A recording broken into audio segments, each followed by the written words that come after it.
In the year 1000, a dare driven by whispers of a land beyond the ice and snow, a land that promised not just survival, but glory.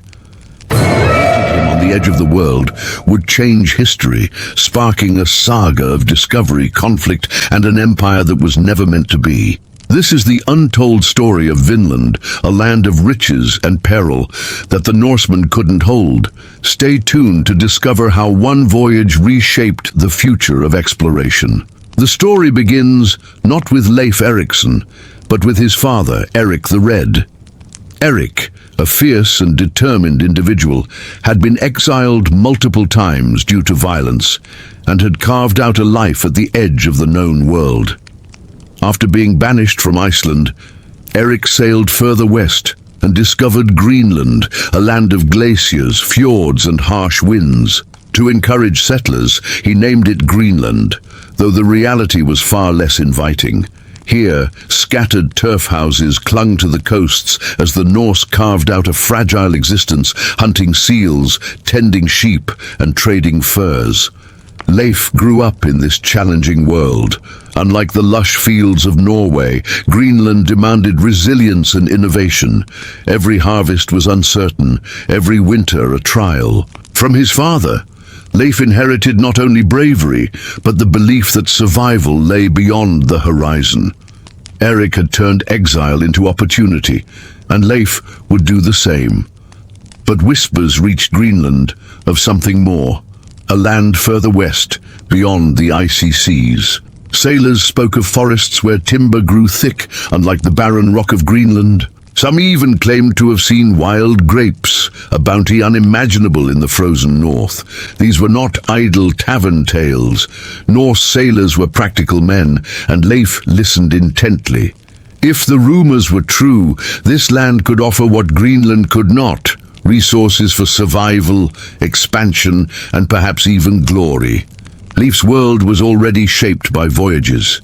Norse ships carried not just warriors, but settlers and families across the Atlantic, from Norway to Iceland, from Iceland to Greenland. Each journey further west was a gamble, but one the Norse had taken before. Why stop at Greenland if richer lands lay just beyond? The sea, after all, was not a barrier to Leif's people. It was a road. By the year 1000, Leif Erikson was ready, strong, ambitious, and eager for discovery. He gathered his crew. His father, Eric, though proud, was growing older and more cautious, warning of storms and unknown dangers. But Leif was undeterred. He had grown up on stories of sagas, of men who pushed beyond fear to achieve legend. For him, sailing west was not mere curiosity, it was destiny.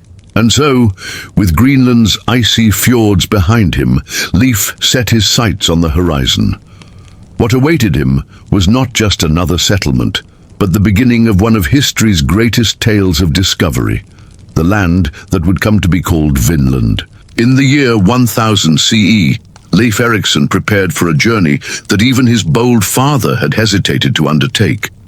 He gathered a crew of around 35 men, hardened farmers, hunters, and sailors who were familiar with the moods of the North Atlantic.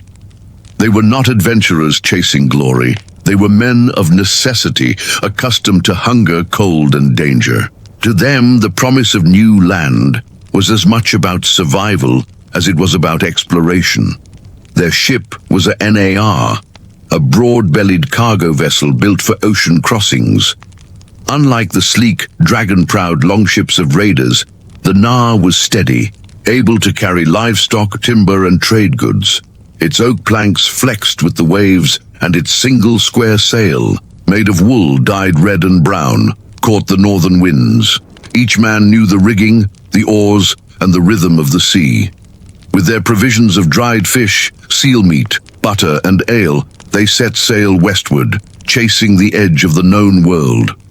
Navigation was part science, part instinct. The Norse had no maps of these western seas. Instead, they read the sun's path. The flight of birds, the scent of salt and seaweed, even the color of water against the hull. At night, they looked to the stars, fixing their course by the North Star and constellations passed down through memory. Some sagas suggest that Leif carried with him a sunstone, a crystal that revealed the sun's position even on cloudy days. Whether legend or truth, such tools symbolize the ingenuity of Norse seafarers. The voyage was no calm passage. The North Atlantic could turn savage in moments. Winds tore at the sail, waves crashed over the deck, and icebergs drifted silently in the mist. The men bailed water, lashed themselves to the ship, and sang to keep fear at bay. Each morning they scanned the horizon, hoping for a glimpse of the land they had heard whispered about. Days stretched into weeks, and doubt crept in. Was there truly a fertile coast beyond Greenland? Or were they chasing ghosts? Yet Leif's confidence never wavered. He believed the sea was not emptiness, but a pathway.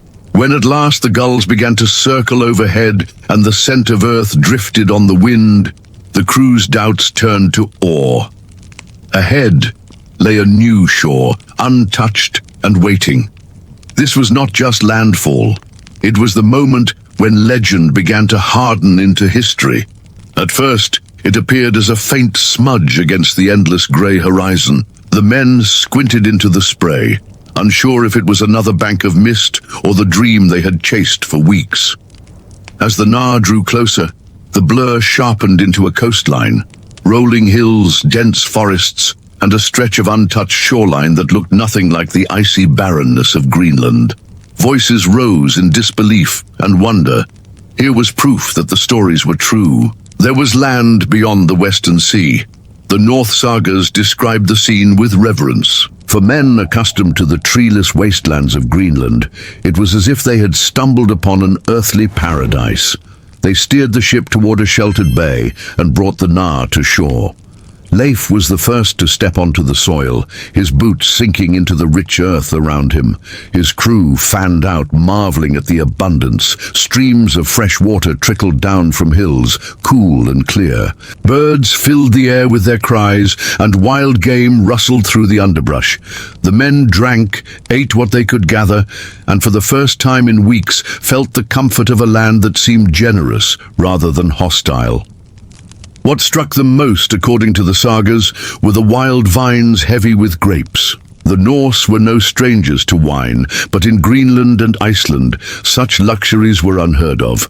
Here, grapes grew freely, and the men eagerly picked them, staining their hands and mouths purple. To Leif, this abundance gave the land its name, Vinland, the land of wine. Whether the berries were truly grapes or another fruit misnamed by the Norse, their discovery became a symbol of plenty. As they explored further, they found tall trees, timber of a quality long denied them in Greenland. Wood was life, essential for building homes, repairing ships, and heating through brutal winters. To see forests stretching to the horizon was to glimpse wealth beyond measure. That evening, as the sun sank over this new shore, the men built fires and feasted. For the first time in generations, Norsemen felt they had found not just survival, but possibility. Vinland was no myth. It was real, and it was theirs to explore. After the first night on Vinland's shores, the men awoke with the cautious excitement of pioneers. This was no longer just a voyage. It was the beginning of something new. Leif Erikson, mindful of both opportunity and danger, divided his crew into small groups to explore. Some stayed to guard the ship, while others fanned into the forests and along the rivers, eager to see what this land could offer. The sagas tell us they found resources beyond anything Greenland could provide. Forests stretched in every direction, offering timber strong enough for houses and ships. Streams teemed with salmon so fat and plentiful that men could catch them by hand. Meadows provided open pasture, perfect for grazing if settlers ever brought cattle here. The air itself seemed gentler, the winters shorter, though perhaps this was just the relief of men weary of ice and rock. They built a small camp of turf houses and wooden structures, temporary shelters that allowed them to endure the nights in safety.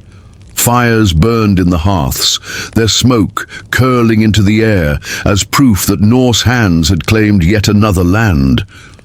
From these houses, Leif organized expeditions deeper inland, ensuring that no corner of the coastline was left unexamined.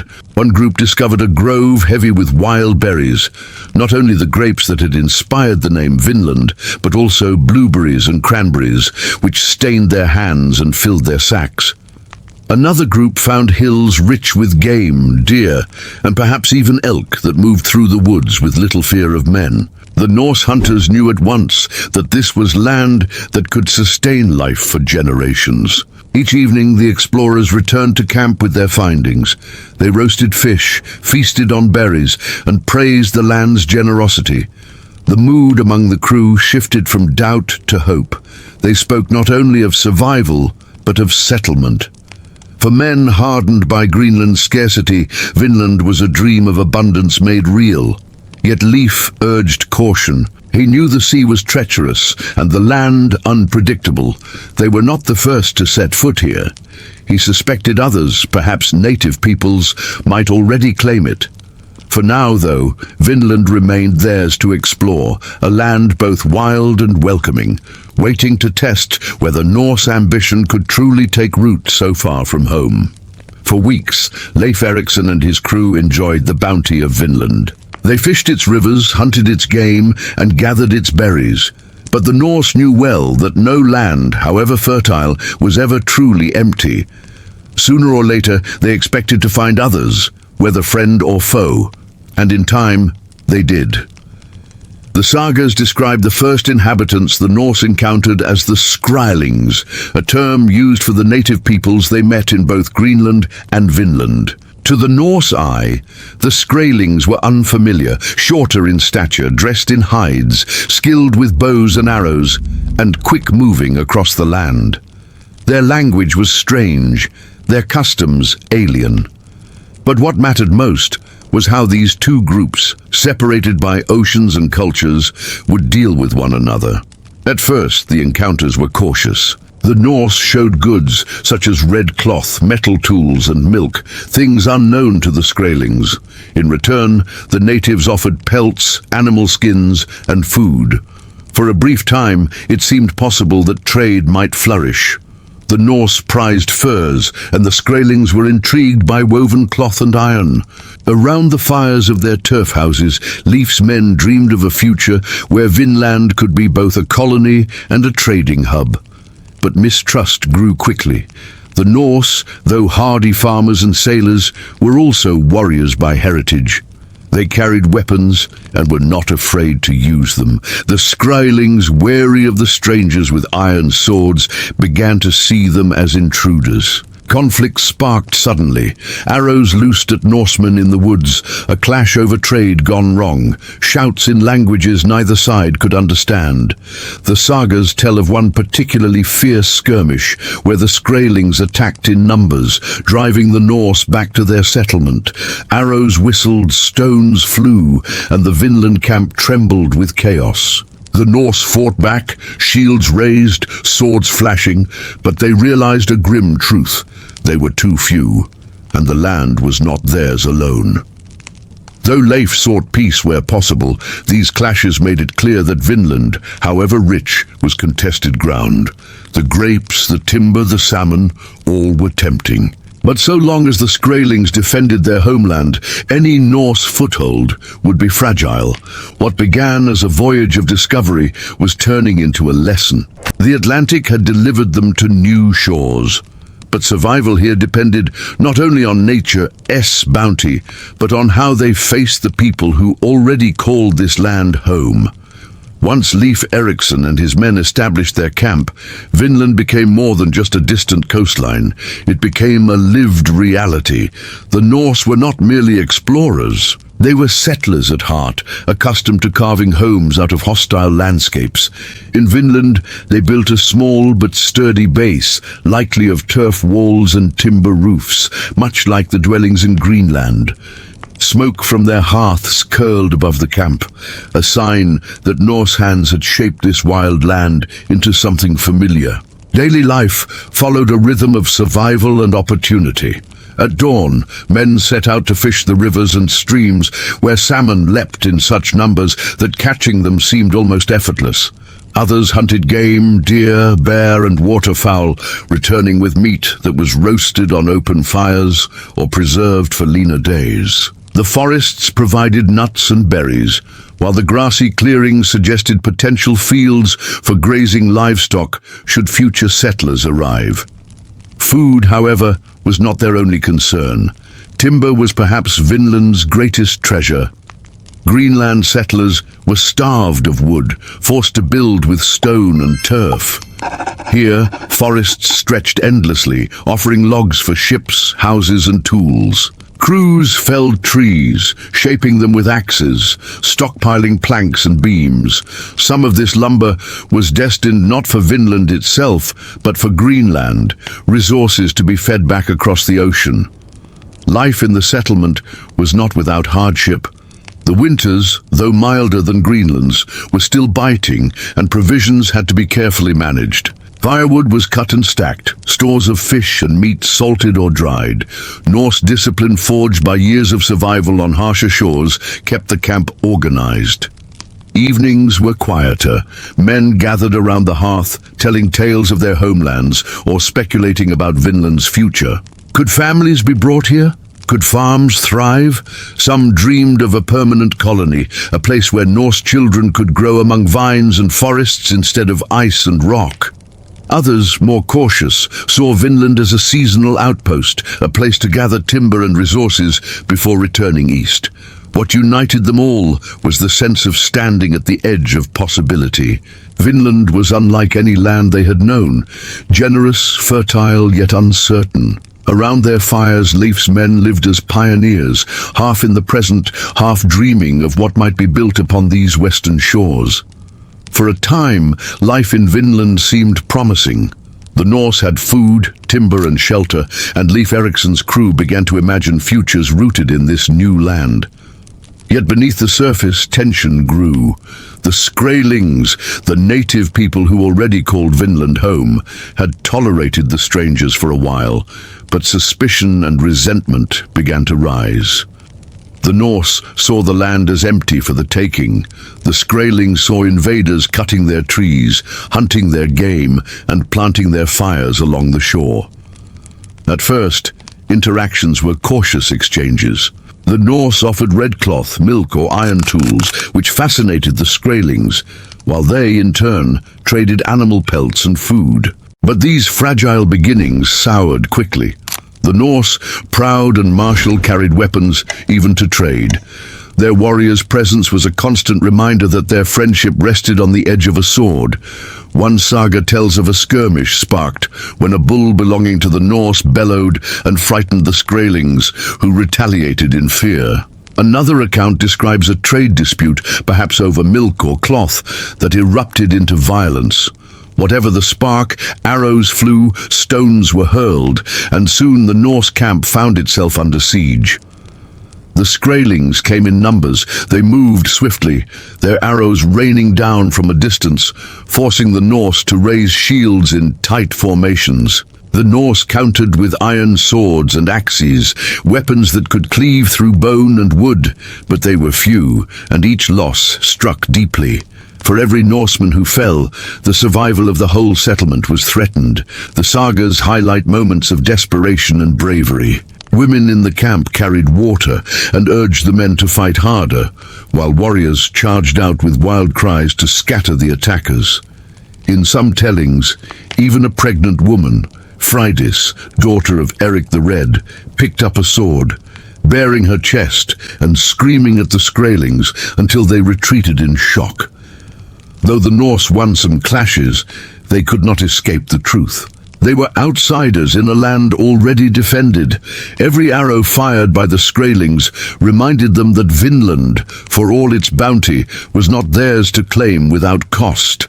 The dream of a peaceful colony gave way to the grim reality of a frontier bristling with hostility. Vinland's abundance was undeniable, but so too was its danger. The promise of Vinland was undeniable. Fertile soil, thick forests, rivers brimming with fish, and vines heavy with fruit. Yet as months passed, Leif Erikson's men realized that abundance alone could not guarantee survival. The Skraelings resisted their presence with determination, and every clash reminded the Norse of how precarious their settlement truly was. Vinland was rich, but it was also contested ground. The Norse were few. 35 men, even armed with iron and discipline, could not stand indefinitely against larger numbers who knew the land intimately. Hunting trips became dangerous as arrows sometimes whistled from the tree line.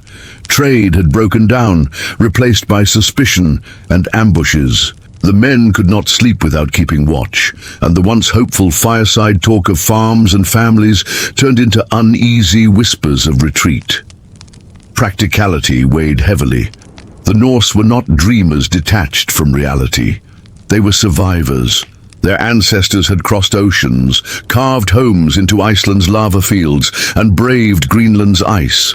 But they had always known when to press on and when to fall back.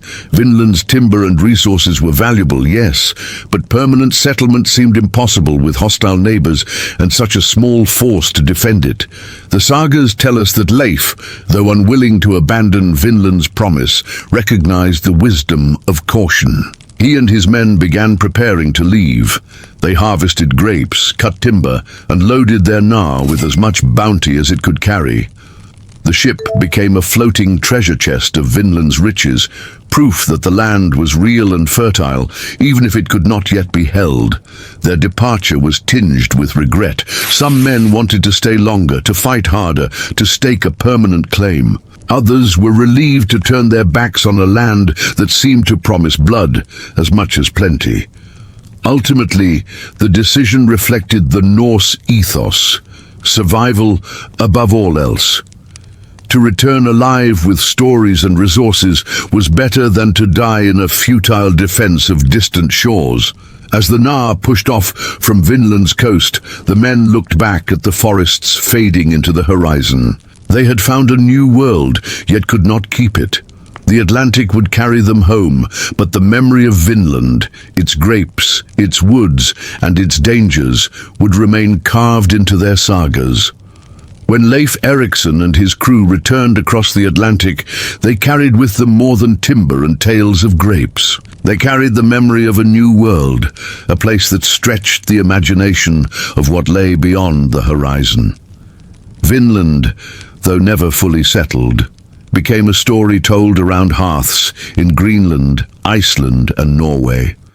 A story of opportunity, danger, and lands richer than any known in the north. The sagas that recorded these voyages, the Saga of the Greenlanders and the Saga of Eric the Red, preserved Vinland in legend. They told of Leif the Lucky, who brought back not just timber, but proof that the Atlantic concealed fertile shores. They spoke of Karlsefni, another would-be settler who tried to establish a colony, but was also driven back by the Skraelings. Each retelling kept Vinland alive, half memory, half myth. For centuries, Vinland hovered on the edge of credibility. To many in medieval Europe, the idea that Norsemen had reached a land far west of Greenland seemed fanciful. The story persisted in Icelandic tradition, but was little known elsewhere. Then, in modern times, evidence began to surface. The excavation at Lanceau Meadows in Newfoundland revealed turf houses unmistakably Norse in design, confirming what the sagas had whispered all along. The Vikings had reached North America around the year 1000, nearly 500 years before Columbus. The legacy of Vinland is twofold. On one hand, it showed the extraordinary reach of Norse seamanship. These were not merely raiders of Europe's coasts, but explorers who crossed oceans and touched new continents. On the other hand, Vinland became a reminder of limits. The Norse had found new shores, but they lacked the numbers and the alliances to hold them. Unlike Greenland or Iceland, Vinland never became a lasting colony, yet in a way, its greatest legacy lies in imagination. For the Norse, Vinland was proof that the world was larger than they had thought, that beyond every horizon lay the possibility of more. For later generations, the Vinland sagas became a prelude to the age of exploration, a whisper that the Atlantic had already been crossed long before Columbus. Leif Erikson's journey did not change the world immediately, but it ensured that the first footsteps of Europe in the Americas were not Spanish, but Norse. And that memory, carried in saga and soil, remains Vinland's enduring gift to history.